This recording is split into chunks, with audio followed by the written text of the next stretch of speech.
The city was in active upheaval. You know, we were living under Mayor Koch. Crime against people of color was on the rise, very much similar to what's going on today. People were extremely angry with the Koch administration, and it's no, surprise that because of that, reaction and that growing social movement, that the first thing that people did was vote Koch out and bring David Dinkins in. Well, I think that in the relationship between New York City Police Department and people from the community, whether it's the South Bronx, Manhattan, or Brooklyn and Queens, are relatively the same. There's a lot of mistrust there.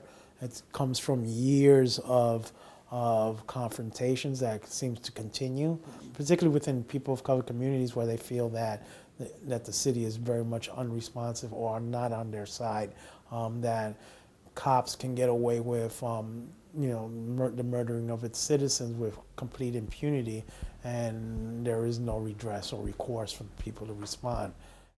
I felt very aware that the photographs I was taking felt iconic, and it was not by some, because I'm a great photographer. It was just the period of time that we were photographing in. It was just too many things happening that you couldn't take a photograph of something that was taken in front of you, and then it will have a weight. And during that period of time, there was like demonstrations almost every week, every other day and stuff. So much so that I quipped to my friends, hey, that was the riot diet. You wanted to work out, you go to a demonstration, you'd be running up and down the street in no time. And it was happening day in and day out, week after week and stuff. So it was, it was on that level of, activism within New York City at the time.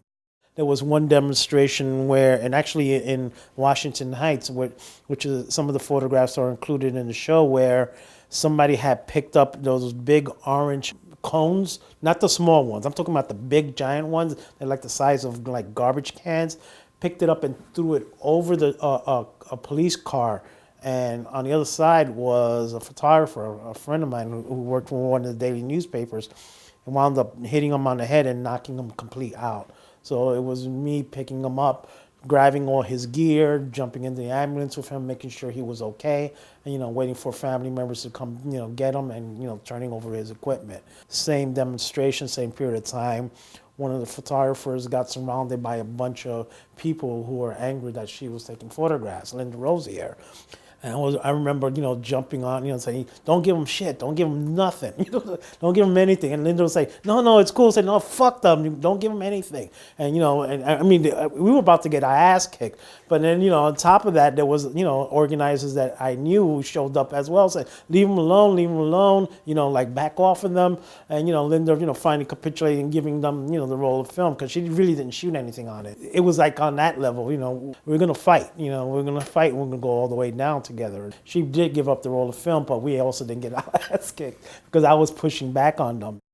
My deal back then was like everybody else and stuff. We were hustling to get our work sold so we can go to the next thing and, show what was going on there. Initially, I had this real reaction to activist photography, particularly a lot of the work that was coming out of Central and South America. And I remember being exposed to them for the very first time in a gallery in Chelsea, and everybody was eating their wine and cheese, and I'm thinking, what the fuck?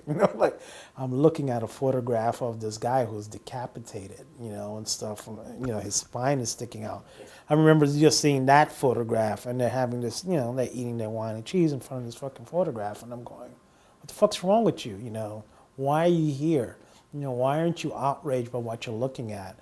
And it was then that I recognized that the photography didn't have the impact that it should to change stuff that was happening in the world, that what needed to happen as an activist was for me to organize people in my community in response to the brutality and the destruction that they were facing.